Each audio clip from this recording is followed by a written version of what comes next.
प्रिय दर्शकों, स्वागत है अध्यात्म और ज्योतिष के आज के खास कार्यक्रम में। मैं आपके साथ देवभूमि ऋषिकेश उत्तराखंड से आचार्य आशीष। आप भी नीचे अपने परिचय के तौर पर अपना नाम या अपने शहर का नाम लिख सकते हैं। आज हम बात करने वाले हैं आपके साथ में, क्या हमें हर बार मूर्तियां बदलनी चाहिए? अगर बदलनी चाहिए तो हमें कौन सी मूर्ति लानी चाहिए? मिट्टी की लानी चाहिए या कोई और मूर्ति, या फिर हमें जो हमारी पुरानी मूर्ति है उसका हमें क्या करना चाहिए? कुछ ऐसे बहुत सारे सवाल हैं जो लगातार बहुत से लोगों के द्वारा हमेशा से पूछे जाते रहे। तो आज मैं प्रयास करूंगा कि उसका आपको प्रामाणिक जानकारी मैं आपको देने का इस एपिसोड में प्रयास करूंगा। तो हम लोग फटाफट चल लेते हैं।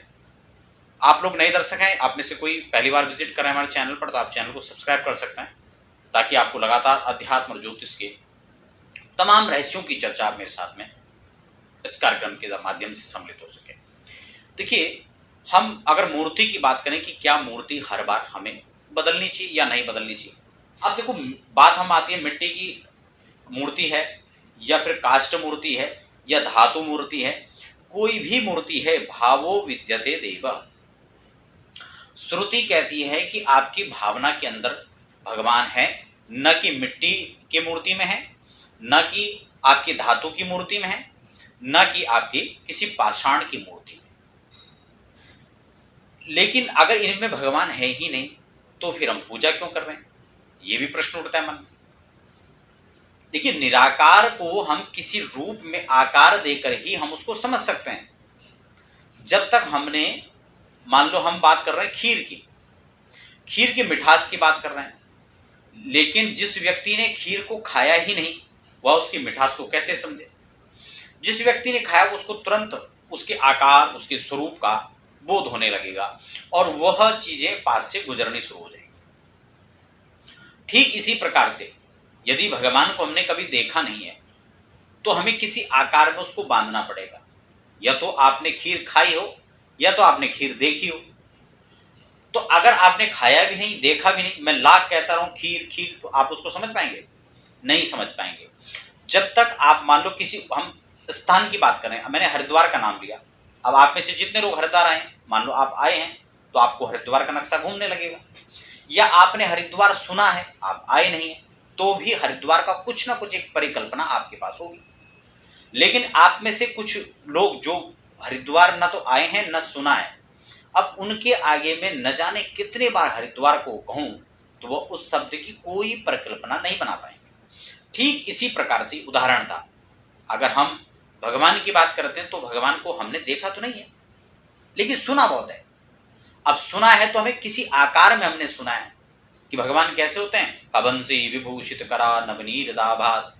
का भगवान कैसे होते हैं? का वो तो अंबिका के रूप में होती है, वो भगवान श्री कृष्ण के रूप में होते हैं, वो भगवान राम के रूप में होते हैं, भगवान कृष्ण। तो हम अलग अलग अलग स्वरूप में हमने उसको बोध उसका जो है हमने किया है। क्यों?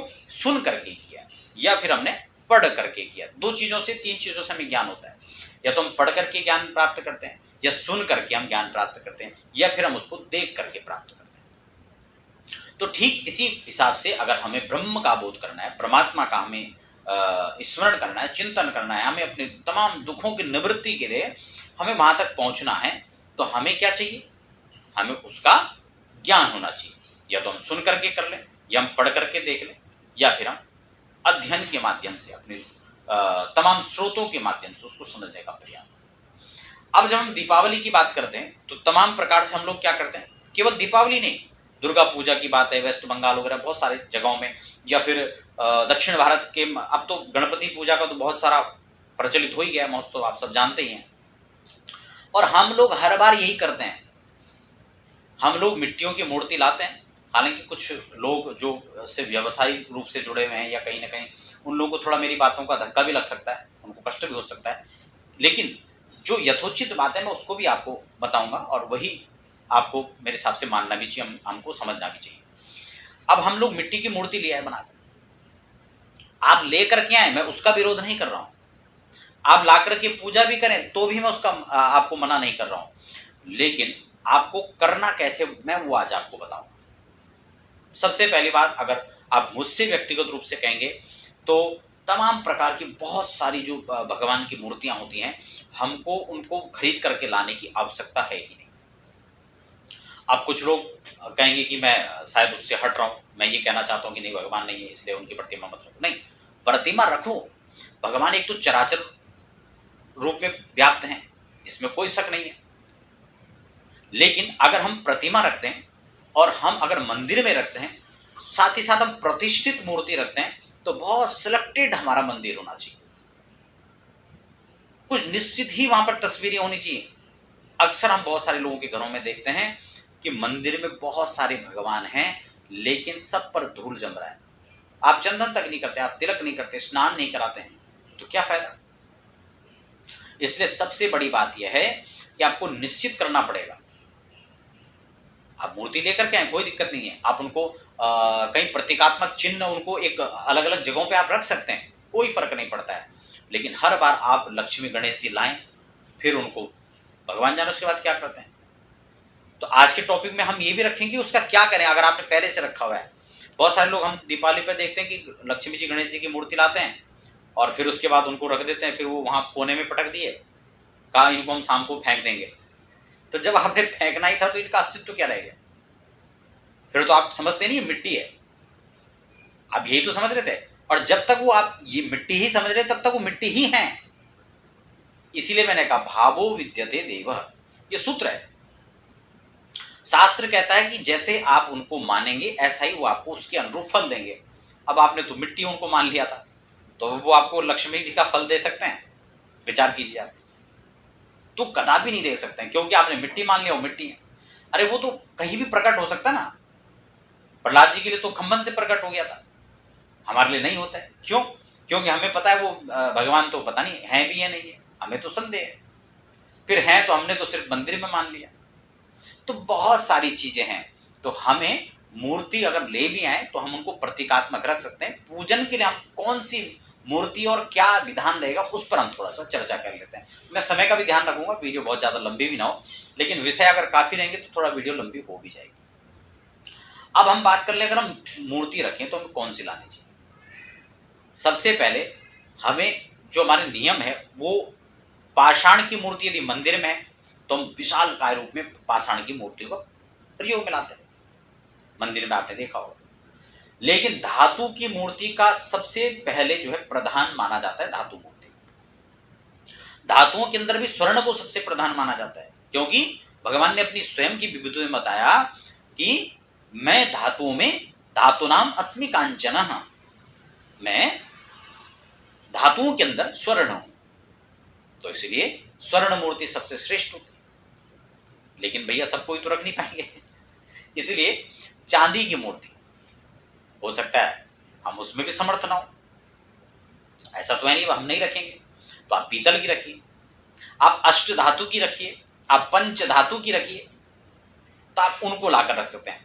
हो सकता है हमारा सामर्थ्य उतना भी ना हो, कुछ लोग उसमें उसे भी ना ला पाए, फिर क्या करें। फिर हम काष्ठ मूर्ति का विधान है, लकड़ी की मूर्ति।